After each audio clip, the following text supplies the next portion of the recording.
अस्सलाम वालेकुम, मेरा नाम है डॉक्टर सरफराज इकबाल। उम्मीद है आप लोग खैरियत से होंगे। आज बात करेंगे एक एंटीबायोटिक सिरप के बारे में। सेफ्सपान इसका ब्रांड नेम है और स्फेक्सियम जो है वो इसका जेनरिक नेम है। स्फेक्सियम ट्राईहाइड्रेट सिरप की शक्ल में भी आता है, टैबलेट की शक्ल में भी आता है। सिरप में 100 mg है और टैबलेट 100 mg से 400 mg है।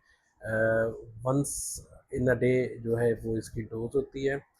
सिरप की जो डोज़ है वो 8 mg पर केजी है। 8 mg पर केजी का मतलब होता है कि 8 mg आपने देनी है पर केजी के हिसाब से। मतलब अगर आपका बच्चा 10 किलो का है तो 10 ज़रबे 8, ठीक है, ये बनी 18 mg। एक चम्मच में तकरीबन 5 ml के चम्मच में 100 mg होती है, तो उस लिहाज से आपने इसको डिवाइड कर देना है।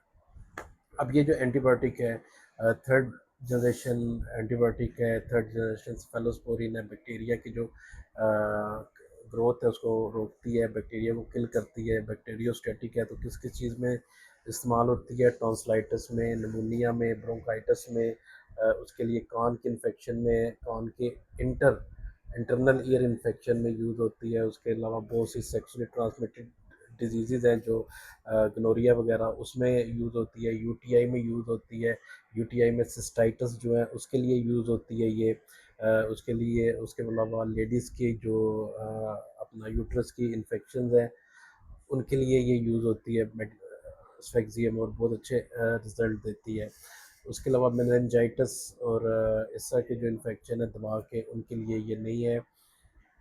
ज़ख्म वगैरह जो है उनकी इन्फेक्शन के लिए है।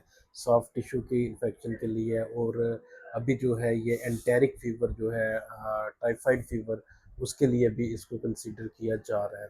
अब इसमें जो टैबलेट हैं वो 100 mg की है, वो एक आप रोज़ाना ले सकते हैं, या फिर अगर इन्फेक्शन बहुत ज़्यादा है और आपके फिजिशियन ने रेकमेंड किया आपको, तो आप 400 mg डेली ले सकते हैं। इसके जो इंट्रैक्शन है टैबलेट के या सिरप के, वो ब्लड थिनर के साथ हैं, वारफरीन वगैरह, इस तरह की जो मेडिसिन है उनके साथ हैं। और मोस्टली इसमें एलर्जिक रिएक्शन जो है ये बहुत कम देखने में आते हैं। इस ग्रुप में काफ़ी सेफ़ ग्रुप समझा जाता है, इसीलिए बहुत ज़्यादा यूज़ भी होता है।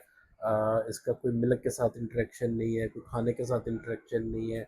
हाँ, चकोतरे का जो जूस है उसके साथ इसका इंटरेक्शन हो सकता है। उसके अलावा आप इसको किसी भी टाइम यूज़ कर सकते हैं। खाली स्टमक यूज़ करते हैं तो इसकी एब्ज़ॉर्प्शन ज़्यादा अच्छी होगी, और अगर आप कुछ खा पी के यूज़ करते हैं तो आपका जो है एब्ज़ॉर्प्शन कम होगी, लेकिन आपके मैदे में कोई इतना असर नहीं होगा, तेज़ाबियत नहीं होगी। लेकिन अगर आपने हाई डोज़ लेनी है 400 mg, तो बेहतर है कि आप खाली मैदे इसको ना लें।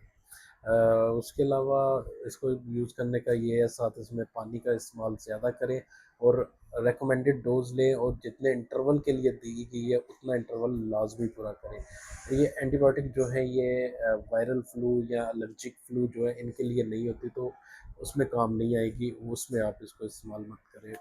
बाकी जितना टाइम इसका दिया गया है उतने टाइम के लिए ही इसे यूज़ करें, वरना इसकी रेजिस्टेंस हो जाएगी, और रेजिस्टेंस जो है फिर आगे जाके प्रॉब्लम करती है। आपको उस मेडिसिन से आराम नहीं आएगा, आपको इससे ज़्यादा महंगी और ज़्यादा जो है वो मेडिसिन आपको लेनी पड़ेगी। बाकी दुआओं में याद रखिएगा, ईद अच्छे से गुजारिएगा।